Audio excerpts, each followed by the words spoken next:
access? Yeah. So most of the people know here what is access. So we'll start first with introducing you, Sarah. We are so delighted to have you live here with us on this meeting. So Sarah Grandinetti was a former stylist at Salon Mix, but now an Access Consciousness certified facilitator. Being you facilitator, she strongly believes that she is proud possibility seeker, fun infuser, and out of the box thinker. And also she believes that if you are asking a question, you are creating a possibility. And how did we get so lucky to have you here, Sarah? Welcome. Well, thank you for having me. And you got so lucky because you asked. So to start with, I'll ask what made you choose Access? I know Dr. Dane Heath is himself a major invitation, but other than him, what else was so much inviting for you to come to join Access, basically?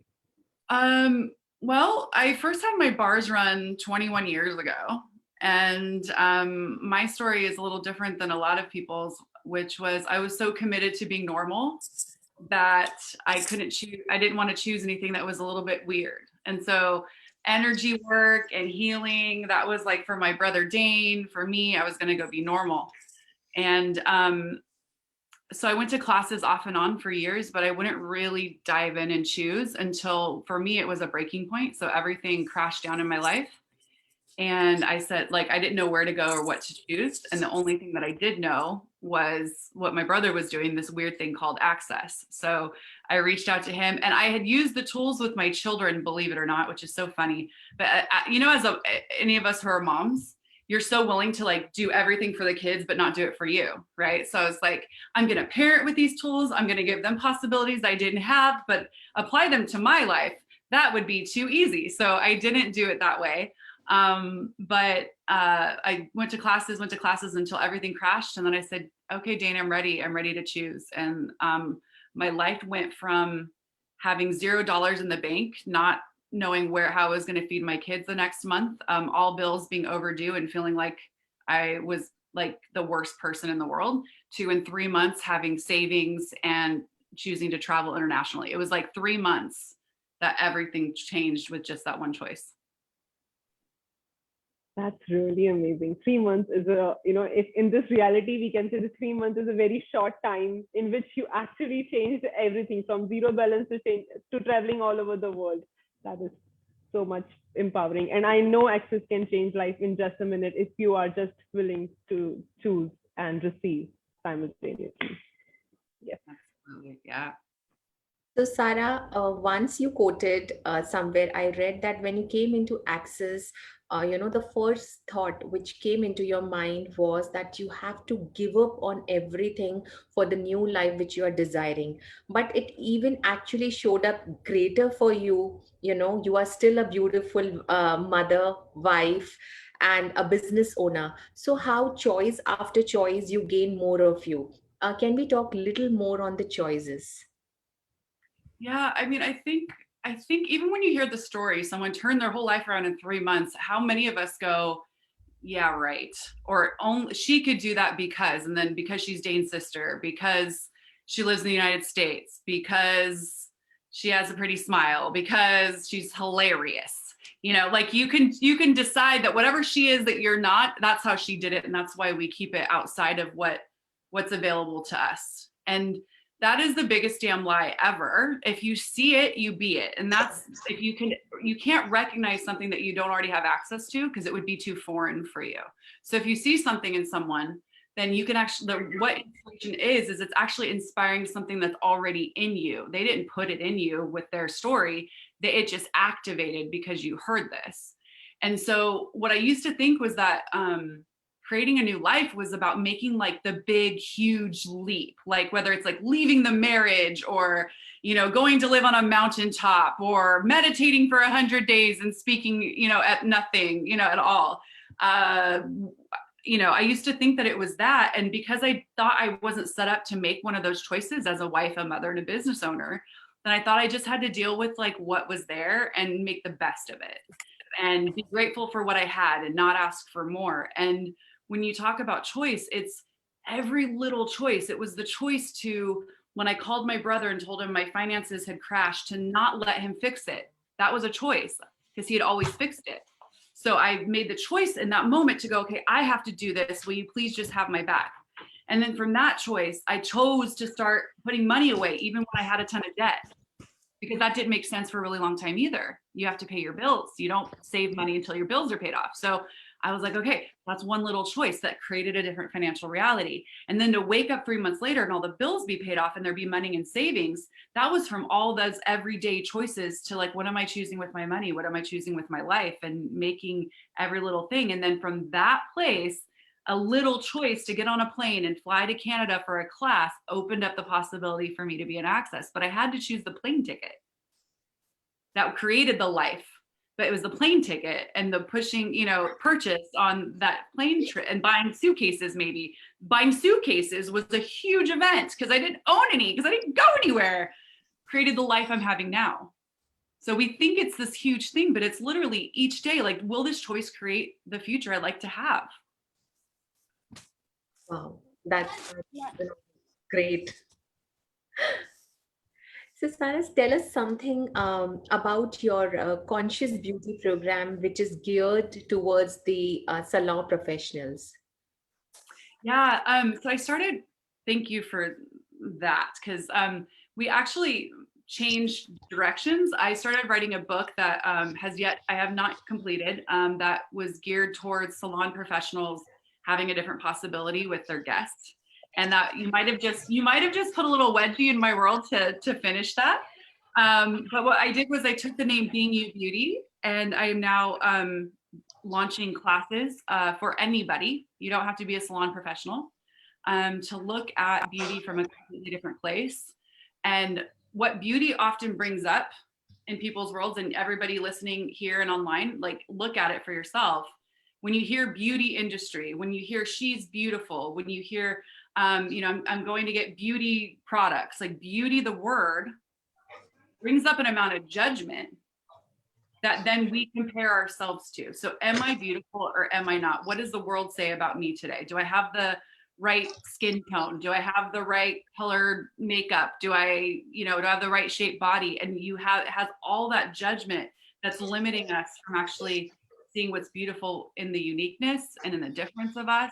And so when you start to poke holes in that wall or that world of judgment that beauty has been layered with by society, you start to expose the beautiful things about you. And it might be like, oddly, like the shape of your wrist that you've never acknowledged. That's so unique and so delicious because it has this really unique curve that goes in. These things that our bodies are, that if not by judgment or through judgment, we could acknowledge and receive from. So, Sarah, many a times, despite knowing so many of Access tools, who does this belong to, interesting point of view, I have a lot of judgments about my own physical appearance. And no matter how much I often do these tools, they always, at some point, I contract. I start thinking, I start looking for the validations of people about my beauty, about my appearance, about how I facilitate. So what can I be here? Like, can you talk something on that? The thing is, there's somebody who has like a loud, something that's screeching. I don't know if we can mute whoever that is. And then unmute if you want to talk again. I'd love to talk to anybody. One of the greatest gifts that I gave myself was to stop judging myself for judging myself. Okay. So you start to use these Access tools, and then the minute that you go into judgment, you're like, oh, now I'm a bad conscious person. So what Dane just said just yesterday, that I've heard him say before, but it like hit me in the forehead yesterday, was if you're trying to do consciousness right, you're only doing consciousness light. So that thing about like, oh, I'm supposed to not judge my body. That would be the conscious choice. That would be, my target. Okay, cool. Today I judged my body. So do you go into I must not have that relationship with my body yet. So I'm bad and wrong and worse than I was with 5 minutes ago when I wasn't judging my body, and then take you 3 steps backwards and then have to start that over again and then judge you for judging you and then go backwards? Or do you go, okay, cool, I'll have allowance for the fact that I still believe that I have to judge my beauty and my body. What would it take for that to change? And for the next 10 seconds, don't judge you. Choose that. Those are the small choices that you asked about. Choose those 10 seconds. Have 10 seconds of not judging you and your body and just being grateful to be embodied. There are beings all around us that don't have bodies, that don't even have bodies to judge. Okay? And so if you look at the gift of having a body, period, for those 10 seconds, then you can start to move through the places where you think you have to judge it into some perfection model, and to some being the most beautiful girl in the room so that people will like you, or, you know, getting the guy that you would like to have, but based on what, you know, shape your butt is, you know, like whatever, right? Judging you by the woman that the world says is the most beautiful. Okay, cool. But what is it about the gift of you that you could in 10 seconds sit with and just receive from? And then the next 10 seconds, you might want to take a moment and say, thank you, body. Thank you for being here every single day. Every day that I've had breath, you've been with me. And thank you for not judging me, even though I choose to judge you every day. And I'm going to do better. I'm going to do better. And if you looked at the gift your body is, like, your body is willing to receive all that judgment and create it. But your body is made up of it shapes itself around your judgments of you. Your body has that consciousness to go, okay, cool, I'll receive that. You want more of that? Okay, cool. You keep staring at me, at my belly, so you must really like it. So I'll give you even more of that if you want, right? Okay. So your body's willing to just transform into whatever points of view you won't let go of because they must be valuable to you. Your body is also willing to create disease for you so that you can get out of it. So your body's willing to die for you. Now, in a lot of places, we would say that's the greatest form of love. You know, in every love song, your body's willing to, like, if a lover is willing to jump in front of a bus and die for you, they must love you so much. Well, your body's also willing to do that for you, is to create disease based on what points of view you have about being in the world. So in those moments, if you take a moment and go, you know what? I'm not going to judge me for judging me. Body, I'm going to sit here with you and I'm going to be out of judgment for these 10 seconds and just be in so much gratitude for the fact that I have you and you've been there for me. And then the next 10 seconds, I'm going to look from a different place about how much you care about me, and I'm going to receive that. And then what's the next choice? What can you choose today to get out of judgment with your body right away? And if beauty wasn't a place where you had to limit what you could receive from your body or the communion you could have with your body, do you perceive that, Smriti? Like, where you go, if it were beautiful, then I would love it more. Right? Yeah. Do we do that? Like, do you do that with, like, your pets or your kids? Like, if you were beautiful, then I'd love you more. A lot of the times that's not true. Now, I know that in some cultures, in some places, that actually does show up, and I think it's wild, but I think it's rare as far as worldwide. Okay. You look at your kid and you're like, you're the most beautiful thing in the world. Even if the world thinks you're ugly, I think you're the most beautiful thing in the world. You pick up your little fuzzy pets and you're like, oh my God, you're so amazing, right? True. But with our bodies, we're like, if you were judged as beautiful, then I would love you. Then I would adore you. Then I would treat you right. Isn't that wild? And if you didn't have to judge that and you could just be aware of it, what would you be able to choose? Yes. It has lightened up my universe so much, Sarah. Thank you. Thank you so much for blasting my point of views towards my own beauty and self. But I would like to ask you, it's like, oh no, but it's not a good question. The thing is, this 10-second choice is really possible when we are alone, okay? But the moment we see more beautiful people around, and at that time, a minute of a comparison, a minute of, like, self-judgment pops up in our head. Oh, she's so beautiful. I would like to be like her, or, you know, it's like a little of comparison that goes on in our head. Yeah, I still do it too all the time. But here's what I'm willing to be aware of. It's the part of that sentence that you glossed over is the moment I go, when we're by ourselves, we're fine. The moment I see a more beautiful woman, stop. It's the idea, it's the judgment that she's more beautiful that limits what you can receive from her and what you can acknowledge about you. Because it's the more beautiful is actually the comparison. You want to, like people, all of us want to look at, okay, now what do I do about the fact that she's more beautiful? Well, it's the fact that you see her as more beautiful that limits what you can choose and be and receive. Because the world tells you she's more beautiful. Who tells you that? The world has told you what is beauty. The world has told you, this reality has told you that a certain, smooth skin and a certain eye shape and a certain smile, a certain kind of lips, that makes a beautiful woman. So you've bought that as real, made it true, and then looked at her from that place. Now, if you change your point of view, as we know in Access, you change your whole reality. So if you were willing to include more ideas about beauty, more, let's say, eye shapes, more skin tones, more hair textures, more body shapes in what is beautiful, then you can see beauty anywhere. But it's what you've decided is beautiful that limits you from seeing you as beautiful. Right? And one of the things that I'm really excited about to talk about in the Being You Beauty classes is what women do with each other based on beauty. Because They envy. What'd you say? Sorry to interrupt you, but they No. envy, they envy each other. Yeah, because you decide that someone who's so beautiful must have it so easy. Yes. But you know what she's walking through is not wanting to be hated by you because she was born this way, or not wanting to feel separate from you because the world has judged her, by the way, not acknowledged her, judged her as beautiful. So she has to work really hard to maintain that, otherwise she won't know who she is. So she judges herself just as hard in order to maintain what she thinks is good about her, because that's what the world told her. She's trying to prove that she is just as nice or as smart and she deserves the same thing. She's trying to prove to the world that she didn't just get that guy because she's beautiful, but maybe that guy only chose her because she was, and she's fighting that.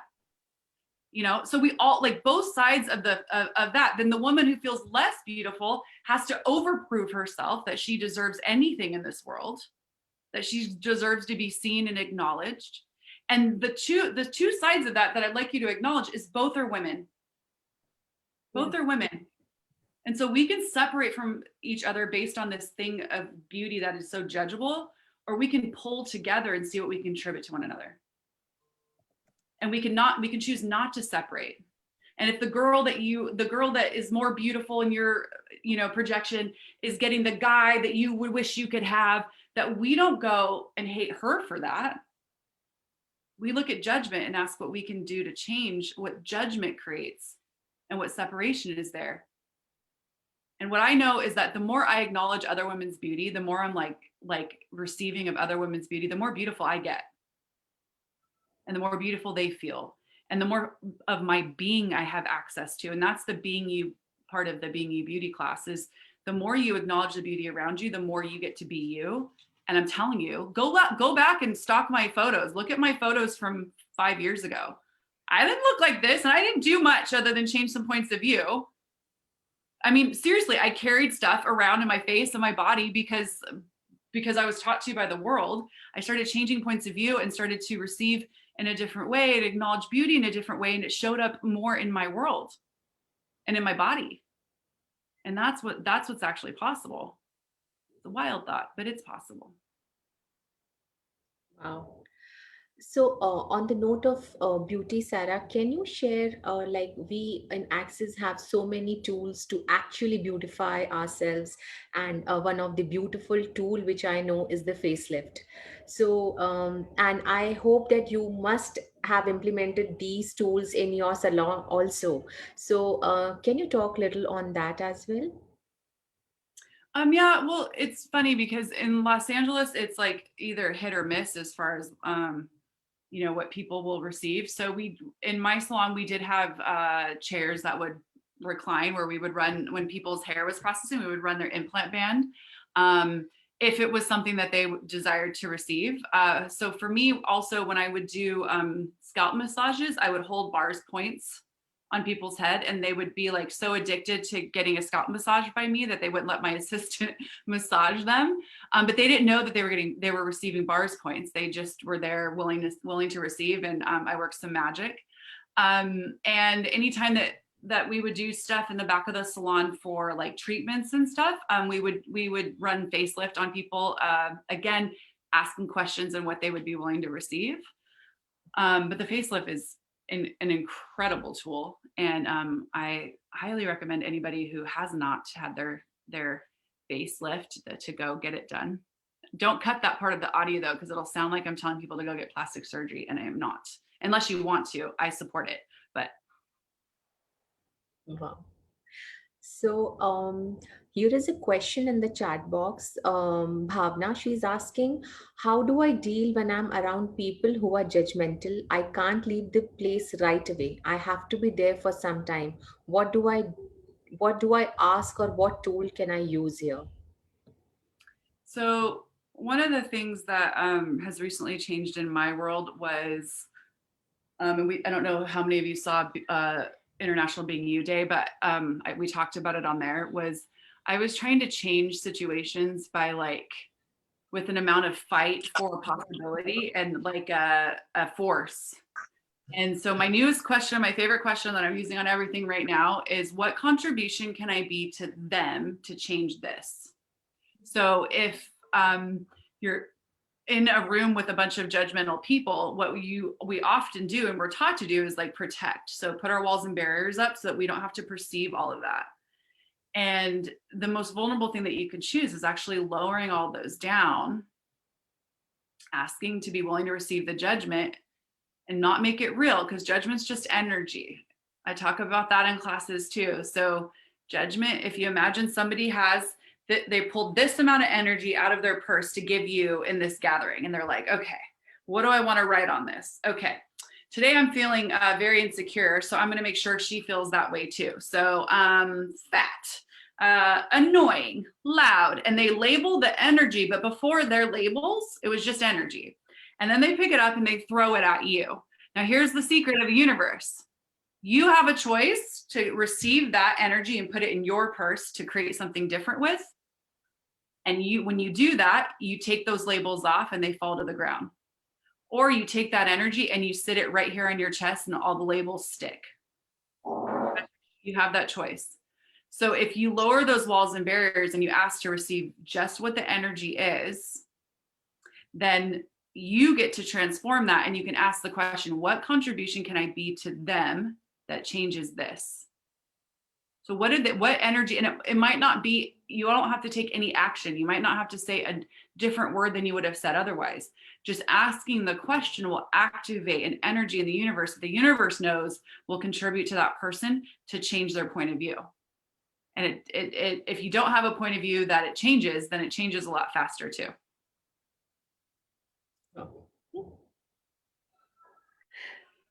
So true. So true.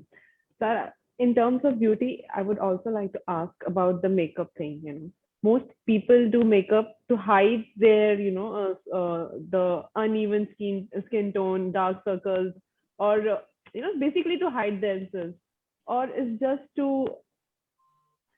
I think nobody does makeup out of fun. Well, you're a crazy person. That's not true. I every day do makeup out of fun. Every single day. To me, it's makeup and beauty and plastic surgery and hair extensions. This is all extensions. I don't know how to grow long hair.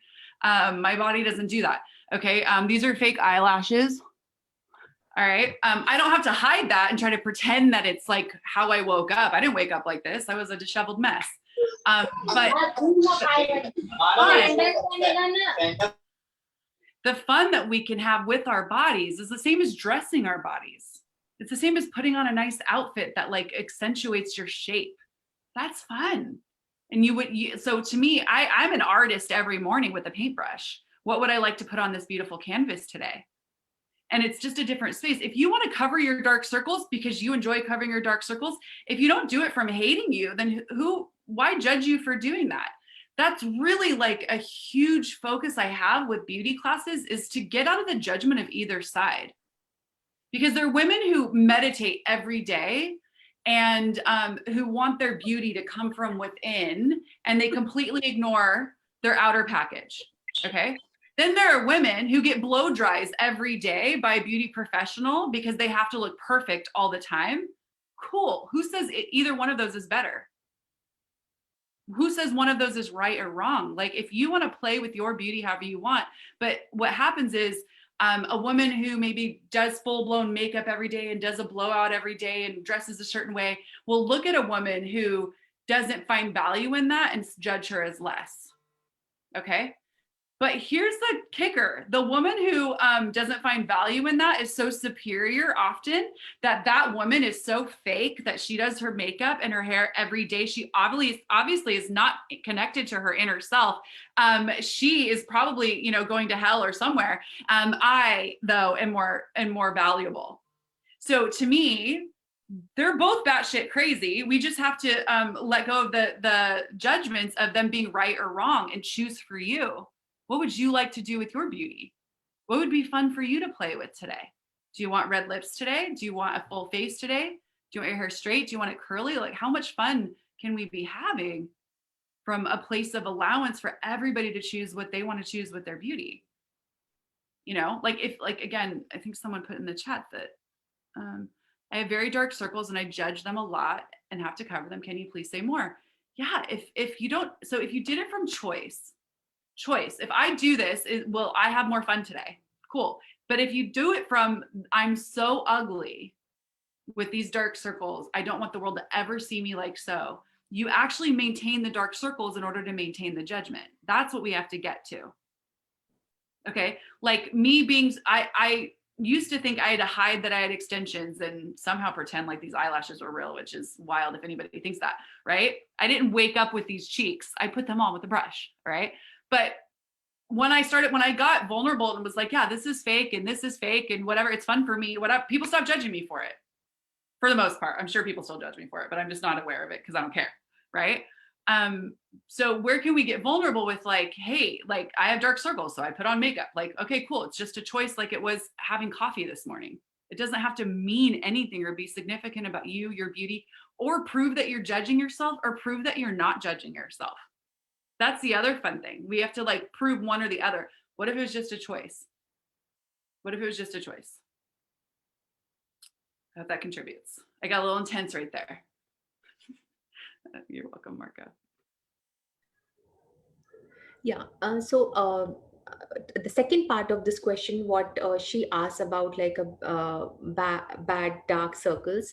So Sarah, like, if we are having acne or anything which we are not comfortable with, so, like, what I read in Access is just connect with the body and ask that what is it we are perceiving. Okay.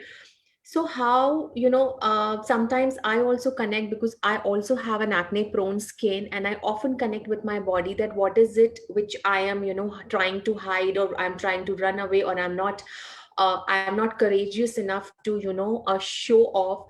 So, but still, I don't get that answers. So at that moment of time, what questions, what energies can we be to connect with the body and to get the answers? I hope I'm clear with the question, Sarah. So, okay, I'm going to tell you a story. If you didn't make it significant anymore that anything had to change with your body. Now, I know that's a wild and wide request.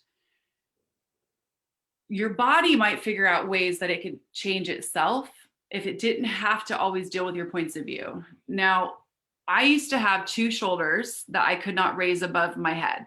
Okay, because I played volleyball in college and I tore one doing one thing and one doing another, and I just never got it fixed. So scar tissue went over my shoulders, and I created a whole world around that. So it would be like I couldn't lift heavy things. I couldn't hold the baby for very long. I like got out of that, you know, would hand it off to their dad. Or in my salon, I couldn't do a lot of blow dries, which I didn't always enjoy because it was a lot of work. So I would give my assistant the blow dries. I created a whole reality around having 2 torn shoulders. Okay. And the doctors had said I needed surgery to fix them. And I could prove it to you. I could not put my shoulders next to my ears. My arms would not go up that high. So I started creating with Access, and I got so excited about living and moving and traveling and all the stuff that started to show up in my world that I always wished would, but had excuses as to why not. And I forgot to have a shoulder problem. That's all that happened. I didn't run a ton of body processes. I didn't ask what would it take to change this every day. I didn't go into deep inner work. I didn't, you know, meditate on it. Nothing, no clearing loops through the night. I just forgot that was how I identified myself. And I woke up and both my shoulders go up this high. Now, before they would only go like this, and I can lift whatever I want. And I just woke up one day and realized I hadn't like iced my shoulder in 3 weeks, and I hadn't even thought about it in 3 weeks. And then I was like, hold on a second. And then I started kind of like testing it out, and I was like, I couldn't even do that before. Like that was too much work on the shoulder. So what if the things that we'd like to change, like in Access, we talk about, like Gary and Dane will tell us, like ask and then move on. Ask and then keep creating your life. And so what if you just put a reminder on your phone to ask once a week for something to change, but not to put all the focus on it, not to go to every, Google every possibility and try every home remedy and meditate on it for how many hours a day and talk, have it be the one question you want answered in every Access class. Because what you're doing is you're putting attention and energy on that thing, and that point of view that it has to change is what locks it in. You can figure out how to change it, because it has to stay solid and real in order for you to find it, in order for you to change it. Do you see the loop? Okay. So this thing is staying in your world so that you'll know what you have to ask a question about, so you can always have a thing that you have to change. But with my shoulders, as an example, that was my thing that I had to change, doctors and this and that. And I said, when I say built a whole reality, like I could have had on a business card, Sarah Grandinetti, girl with shoulder problems.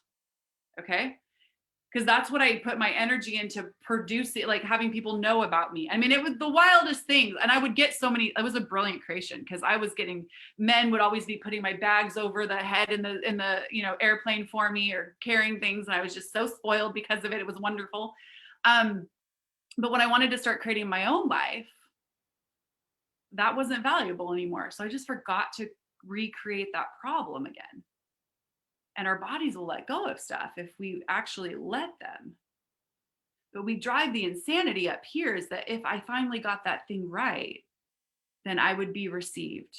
If I finally had no acne, then people would see me as beautiful. If I could only fix my teeth, if I could only fix, my hair, if my hair would just grow long, I would be beautiful. Or I could choose to put extensions, whatever.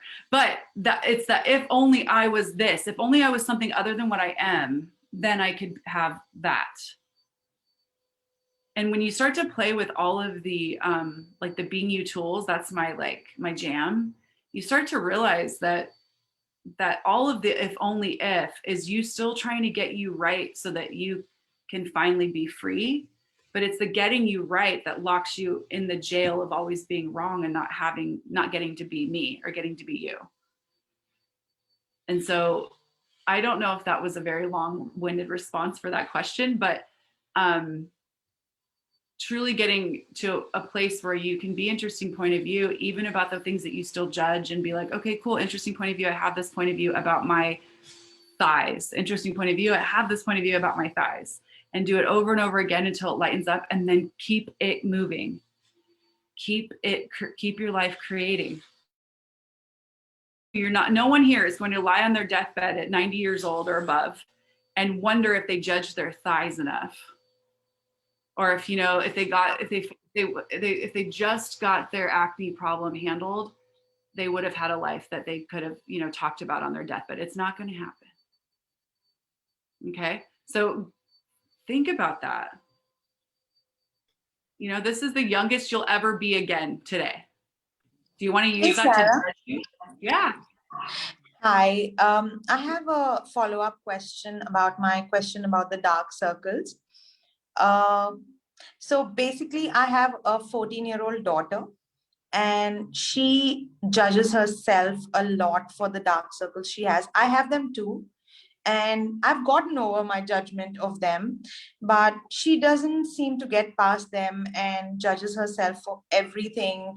And she judges access to, and the tools of access are just not accessible to her right now. Um, though I have been taking her to access classes since she was small. How do I get these messages to her? I made her listen to you for 2 or 3 minutes, and she's like, I'm going to follow her on Instagram, and she just vanished. Oh. Okay, so I totally believe in every tool and everything you say, and I've been being these tools, but how do I get them across to her with ease? Well, thank you for asking this question. The greatest space that I can offer is the allowance and to continue to be them. So if you look at the 5 elements of intimacy: honor, trust, allowance, gratitude, and vulnerability. So check in with those when you're looking at this with her. Am I being vulnerable about what was true with me, with my beauty? Am I honoring myself? Am I showing her something about honoring herself? Or and I'm not saying this about you, Nisha, but all of us look at this like, do you have children who are watching you judge yourself all the time? Look in the mirror and go, oh, I can't, or don't take a picture of me. That's all judgment. And these kids go, oh, there's something to judge. And then here's the fun thing. If you have something that they have and you're judging it, or you don't want a picture taken of it, or you want to cover it up and they look just like you, guess what gets put in their world? Oh, I should judge that about me too. Okay. So being you and not judging you is actually the greatest gift that you can give to especially young girls. And there's a whole conversation about young men too, and I don't want to leave them out of the conversation with beauty, but you being something so different with the allowance and the gratitude for you, your body, and your beauty, and being the invitation to her to choose it whenever she does, with no expectation that she ever does. And you have her back in the same way that you would if she was using the access tools. That's the other thing, is I see parents are like, well, if you don't want to use these tools, then go off and fuck up your life, like whatever. Well, I have kids who who use the tools and who don't use the tools. Like my youngest is like a little magic mage, and she's like moving stuff around with her hands, and she goes to SOP and she loves to put her hands on and heal people. My 13-year-old is kind of like, man, it's cool. She likes to show it off when her friends are around. Like, my mom does this cool thing, and you should, and then her friends ask me questions. And so then it's cool because she's 13 right now. And I have a 21-year-old son who embodies the tools, but isn't choosing classes. But who he is in the world is like basically like a little ball of consciousness, the way that he creates his life, because he's been around the tools. So it's going to show up totally different. And if you had no point of view about her ever using the tools, she'd probably be at your door saying, Mom, when are we going to another class? But because it's her job as a child, you want her to do, that is her job.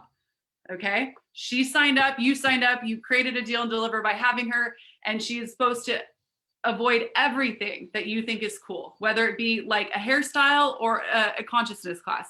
She is supposed to avoid this. Okay. So if you stop making it so cool and so something you're so proud of, and you just start to be it, the invitation is there in a totally different way. But us parents, I mean, I'm guilty of it too, but I had Gary and Dane around to like kind of smack some sense into me. Really want to shove it down our kids' throats because we want them to have what we didn't have. The greatest way to do that is to be it. The greatest way, and have them acknowledge that you are such a different parent. All their friends are having wild experiences with control at home, and you are so much space, and they don't know what to do with you because you're so much space because all the other friends are telling them all the stories. Have that be their experience about access. that they can't explain why their mom's so cool or so receiving of them, or doesn't yell, doesn't make them wrong. They don't know how they got that way or how they got so lucky, and let them that be their story, you know. And then as far as judging and beauty, I can't stress this enough to parents, women and men alike, moms and dads. It's not just on the moms to really look at what you're being that shows your kid what's possible to be.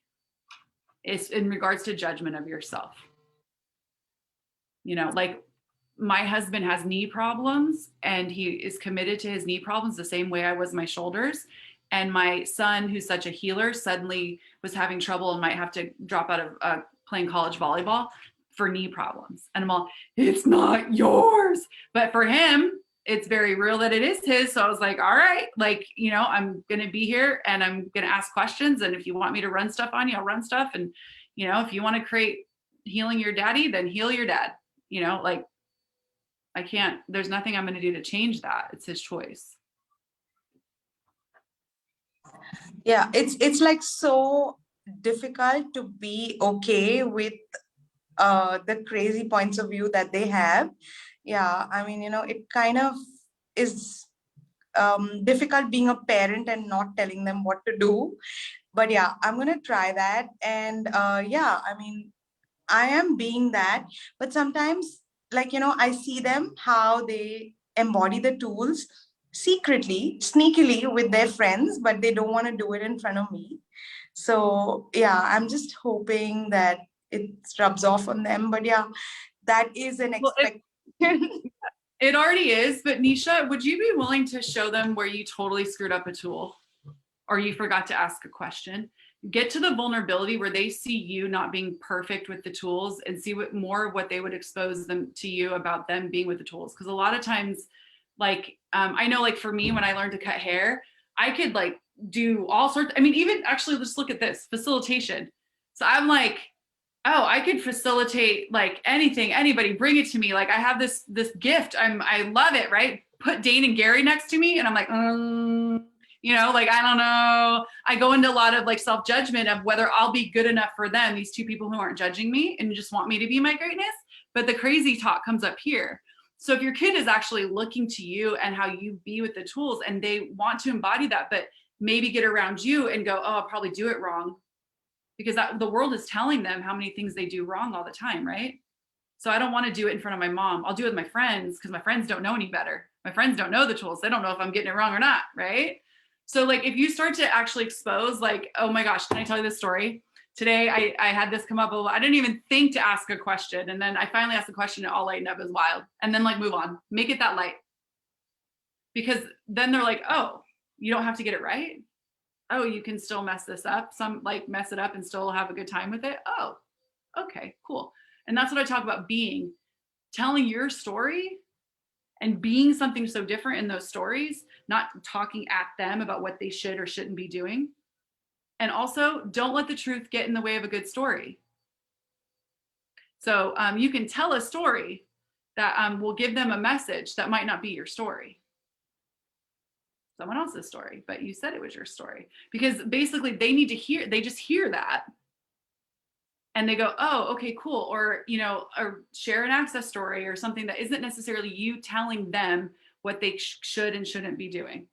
Because all they have to do is resist. And here's the thing, Nisha too, and we can all look at this too, is like what you said was like, I see what the world is telling them. Like I see the crazy points of view and the crazy things they choose. Sweetheart, will you look at the crazy things you're still choosing? All of us. Like my insanities are just as insane, if not more, than the ones my kids carry around as a teenager. Like at 42 years old, I really probably should know not to make judgment real, especially all the work that I do, but I still go up against it and make it real. They're 13. Of course that's happening, but you're still doing it too. We're all doing it. So like have allowance for where they're at in their journey and where you're at and what you're choosing and what difference you would like to be in the world and what possibilities you would like their lives to have, and then be that space for that to show up however it's going to show up, even if it shows up by them making choices that don't create. Especially actually if it shows up by them making choices that don't create the outcome they'd like to have. Because if you allow them to make mistakes, They get that quick. They know what they need to choose next. If you cut them off at the knees before they make any mistakes, they don't have the awareness of what their choices create. You're literally putting a foam reality around them to make sure that they are covered from mistakes, but they get out in the world and they don't trust themselves because they don't know the energies that they require to know, because they've made enough mistakes. They've rerouted their course enough times that they know who they be in the world. And that's the thing that a lot of us are missing in parenting. Hey, thank you, Sarah. You just made me comfortable with being eccentric and crazy in front of, like, I was just not letting myself be me while I was parenting. I just recognized that, and hey, I'm gonna let that happen right now from this moment forward. Thank you so much. You are so welcome. And the thing is, if you want to get to know your kids, you have to let them get to know you. You can't be your mom or be your grandma and expect that they feel close to you to tell you things. And what we do is, as parents, more than I think anywhere else in the world, we transform. Like, the greatest question you can put on your forehead for parenting is, who am I being right now? Because how often as parents you say like, oh my God, I sound so much like my mother right now. Oh, I can't believe that came out of my mouth like my dad. For some wild, wacky reason, we embody our parents when we become parents, because it's the only experience we had with this role in life, or the two people that raised us, or one person or 7 people, whoever you had, right? And so then you embody that, and then you feel like, and we just hand it down and hand it down and hand it down. So if you want them to show that you who they be, you have to show them who you be. And that's warts and all. That's, hey, oh my God, I was having a tough time I was really judging myself today. Or, you know what? I was such a jerk to you yesterday. I didn't let you talk. I got angry. I flew off the handle. I'm sorry. How do I make up for that with you? And show them all the parts. Be that vulnerable space. So then they know it's safe for them to be vulnerable with you. And then that's your possibility door opening for you to be something for them, to look at the choices that you want them to look at before they make them, that you can contribute to, but not control. You got to ask to contribute to your kids' choices, not control them. Okay? But it comes from being you. Back to the beginning. It comes from knowing that you get to be you, and that's actually a gift to your kids and your beauty and the world. Thank you so much. So great. You're welcome. You're so welcome.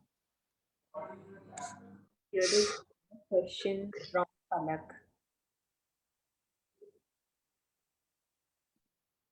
Yeah, hi, Sarah. Hi. Sarah, you're very pretty. I must compliment you. Thank you. Yeah, my question is, I would like to know more about the facelift, as I own a salon here in India. And how should I convince people to take the energy, like how should I convince them to take energy facelift? People will find quite difficult. Yeah, because it's not easy to convince people. Yeah, I'm sorry. Yeah. Yeah. Well, do you want to be convinced of anything? Yeah, because I have seen something related to this. There was some series in Bollywood. So the Yeah, but hold on. Let me get the energy of the word convinced. Do you like having someone trying to convince you of anything? Which means, like, you love the beauty industry. If I sat here and tried to convince you that it meant you were going to hell because you were honoring the beauty gods, would you want to receive that from me? So convincing is a very forceful energy to try to make people make a choice you want them to have. So I just wanted to clear that, okay? So everywhere you're trying to convince instead of invite, will you destroy and uncreate it? Yes. Yes. Right, on Good, Bad, Pod, Puck, All Nine Shorts, Boys and Beyonds. The way that you do this is very simple, is you actually invite people into your salon, or in the back of the salon while the salon's going on. Like, let's say, here's a great way. This is how we started to like play with it with bars in my salon, was I didn't know how to tell people about the bars. but I did know how to make them want something that they didn't know anything about. That's how LA does everything, which we open clubs before they're actually open, and we pay people, like not me, but they'll pay people to line up outside the door of a nightclub that isn't even open. So people are like, what do they have that I don't have? That's what how people choose a lot of the time. What are they doing over there? You know? So if you put a table in your a massage table and you have someone, you or someone else running facelift, and you be conveniently getting a service in the middle of the salon in the middle of the day when your salon is full, and they'll say, what are you doing? Now they're asking a question. They're interested. Oh, it's just this, I do this energy work, and it's just been tightening my skin. And so I didn't have time to get it done this weekend. So I just asked her to come run it for me in the salon, because I do it for her. She does it for me, and our faces are tightening and our butts are lifting, and I just feel great after. So I booked it on my lunch hour for me. Walk away. Right? Because who would you be if you were like, hold on a second, you just laid on that table and your face is getting tighter, and give me what she's having. That's how we do it. But what we think we have to do is get the perfect banner and the flyer, and we have to say the perfect lines, and we have to present it, and then we have to convince them that energy is real. And then no, people are like, hold on, your face is looking better and you're sleeping better, or you know what I mean? And give it to me, whatever it is. So orchestrate that once or twice a month, having your facelift in the middle of the salon, book an hour out of your salon schedule, and have people see, not as a show, as a trick. Do you know what I'm saying? Yeah. Like, everybody turn your chairs, we're going to do a facelift, a demonstration. No, just be getting your service somewhere where they can see it, and watch how many people ask you questions about it. Okay. Yeah. And then report back to me, private message me on Facebook, and tell me what happened. Sure. Okay? Because but you, all of us, to whatever we're wanting to invite people to, you are the invitation. Your being is the invitation. It's not a flyer. It's not a snappy graphic. It's not how you even do your hair. It's you sharing your experience with something is the greatest invitation that you can be to anything. Look at how many things you have purchased, or how many movies you've gone to, or shows you've gone to, or trips you've gone on, or whatever, restaurants you've chosen based on one of your friends telling you that it was really good. How many Netflix specials have you Googled because you had 3 clients in the salon say it was amazing? Right? Yeah. Because they invited you from their story and their experience. They didn't give you a booklet to prove to you why this was the greatest restaurant and why you should eat there. They just said, the service was amazing, the food was delicious, you should totally try it. And you were like, sold, sign me up. Well, what if it was that way with anything with access and body processes and bars and all of that? If you just be that, doors will open. Wonderful. Thank you so much. Thank you so much. You're so welcome.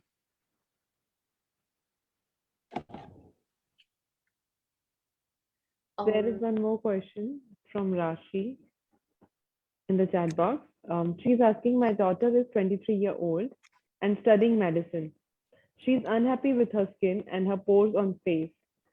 Taking treatment from a dermatologist. What tools can she use? For her, taking treatment from a doctor is important since she is pursuing to become a doctor too. Well, I would. So does your daughter she's studying medicine, does she do access? Is she willing to receive questions? No, she's not into access.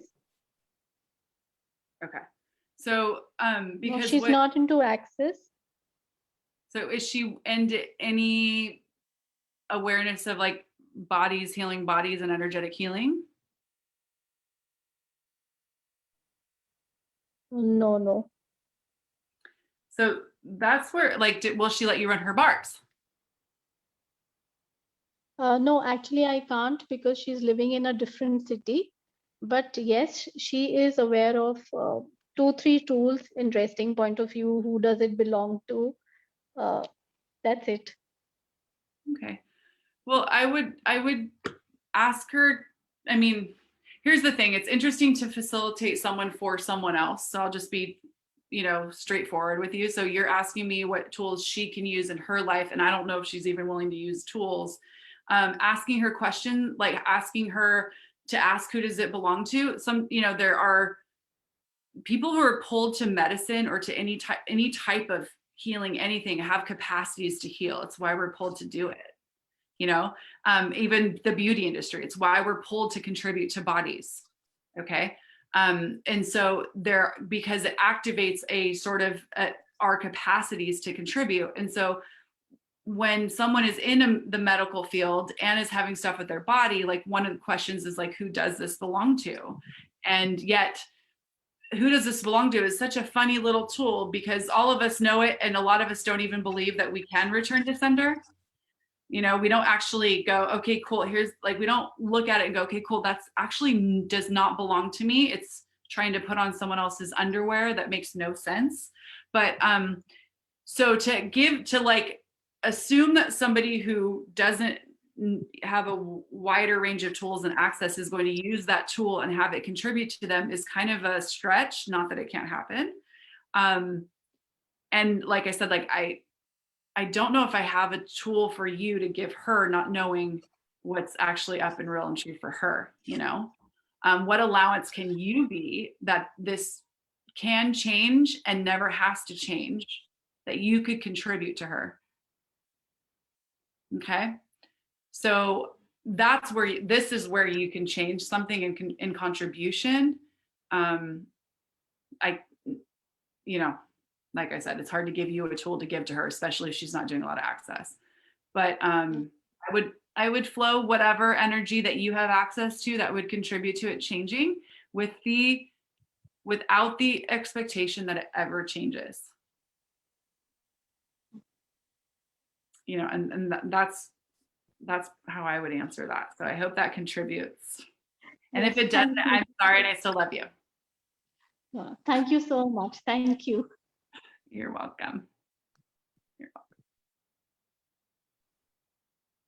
So, Sarah, I would like to ask one question. I hope we have some time left. Mm-hmm. So, for the gratitude thing, okay. So I just listened your call with the gratitude. So, my question is, when you don't want to do something with the person, or you don't like is again a judgment, I know, but you're not getting any energy from that person. And in that moment, being grateful for that person is like, I'm judging myself for that, or it's like it's not coming from within to be grateful for that person in that moment. So what I heard was you don't want to go do something with someone. Yes. Or you're not receiving. I'm not getting good energy, good bad again in the judgment. Okay, I get it. Okay. And I'm not getting anything from that person, and I'm like, okay, I'm done with that person, but I Okay. have to stay with that person too. You have to stay with them. Is that what you said? Yes. Okay. Why do you have to? Family member. So. Okay, cool. So this is somebody that is going to be around, and you just have to have allowance to be around them. Is that what you're trying to get to? But you can't find any gratitude for them. Yes. Okay. So to have more ease, in the daily routine, because we are staying in the same house, living together, doing everything together.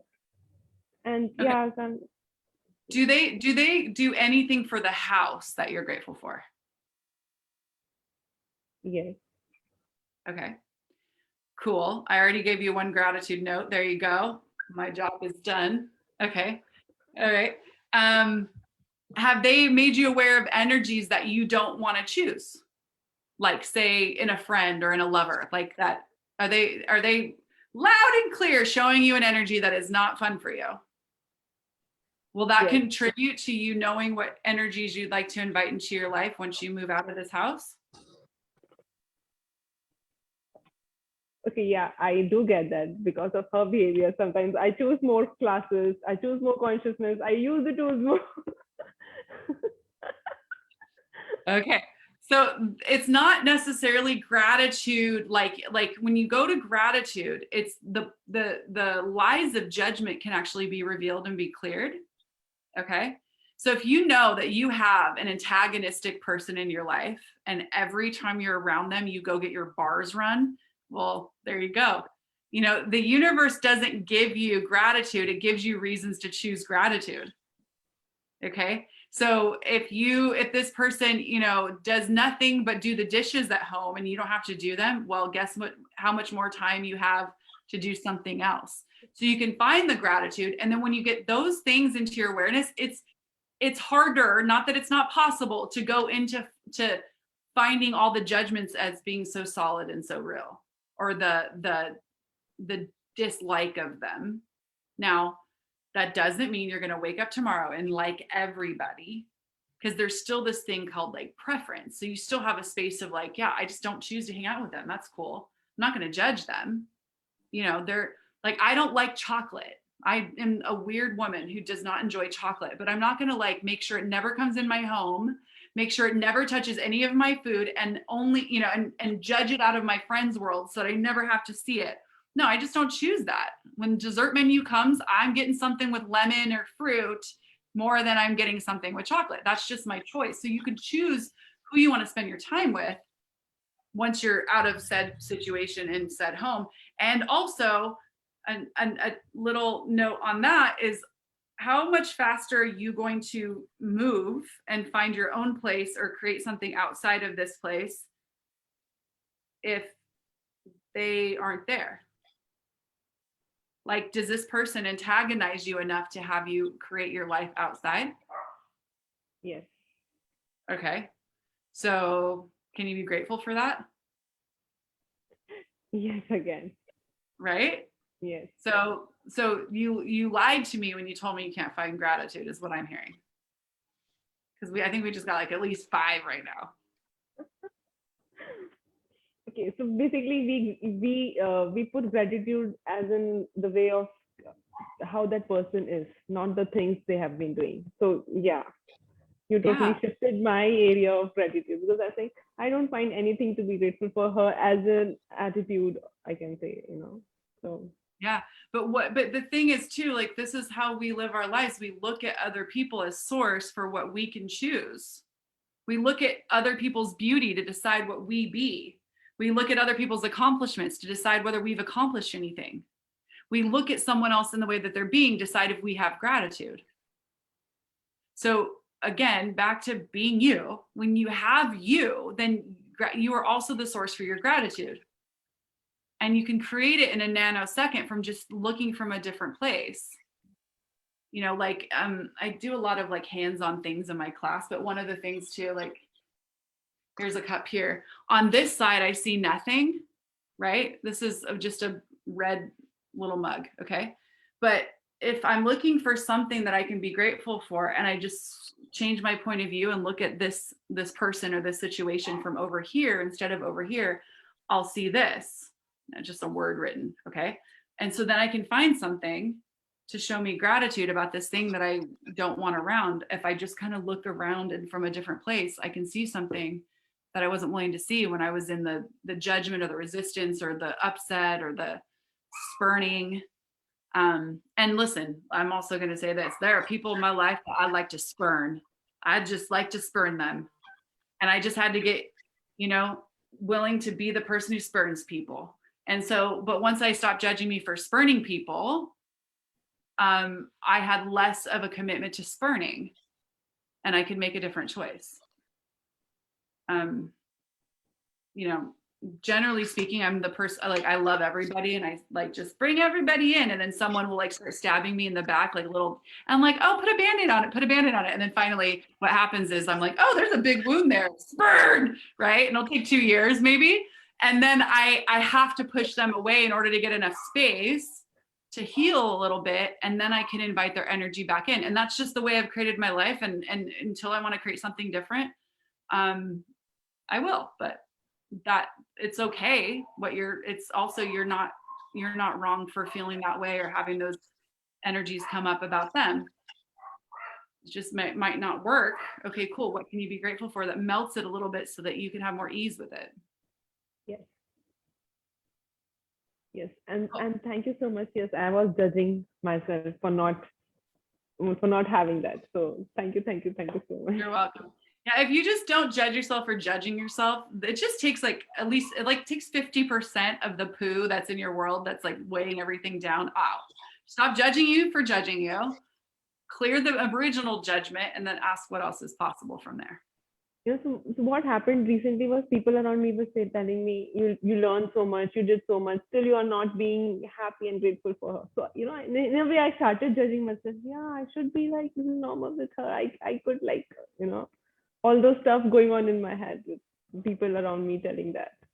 Yeah, well, like if your only target with consciousness, with the tools, was to like explore the space of your being and occupy more of that. So right now, if you took it, like take the home you're in right now as in an analogy for your being. Okay, right now I occupy one room in that house. Okay, and there's cupboards and there's closets and there's the ceiling and there's the lawn out front and there's the backyard and there's other rooms and there's the TV room and there's all these nooks and crannies of your being that you've allowed, we all have allowed other people to occupy with their points of view, with their expectations. So it's literally with consciousness, it's like going to the guest room of your house and being like, I'm going to occupy this room too. I'm going to make it my office. So, hey friend, you, mom, dad, culture, whatever, reality, I'm going to need you to pack up your bags and go. And then you go into that space of your guest room / office, your being, and you go, wow, what is in here for me to explore? What is unique about this space of my being? And then you occupy that space. And then you decorate and then it becomes yours. And then you peek some point when you're like, whoosh, you peek your head out the door and you see down the hallway, there's another door and you head towards it. And when you open that, but what we do is we get in there, we start to decorate, and then we pick up something, as a pillow, and we're like, oh, this doesn't really work for me. I bought it when I was a kid about me, but I don't really know. But just in case I need it in order to get through that family dinner, I'm going to leave it right here. And I'm going to just, in case I need to take it to go connect with my family, I'm going to leave this in my extra room, my space of being. And I'm sure it'll contribute, but it starts to stink. It starts to smell. And then all the new things you put in start to decrease. And that's when we start to collapse in the space that we just chose and occupied.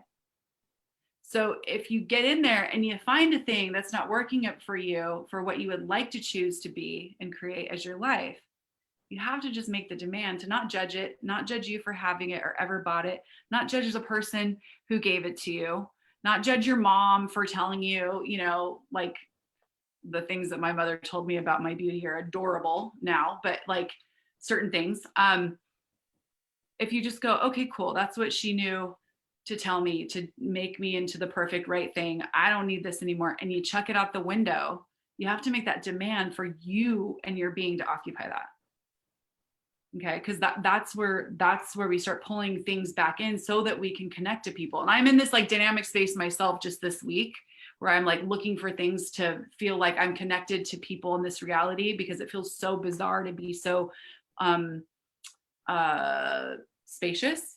But I'm in a new room of my being. I'm in a new space. I'm decorating again. I'm finding out things about me again that I didn't know. So I hope that contributes. I am late for a meeting, so I need to jump to that. But thank you so much for this, and happy to come have another conversation anytime. You just hit me up and let me know. Yes. We would love to. It was so wonderful. Awesome. Thank you so much. You guys are all incredible, and sending you huge gratitude and hugs from my side of the world. So thank you so much for being here. Bye. Bye. Good night. bye. Thank you. Bye-bye. Bye. Bye, guys. Right.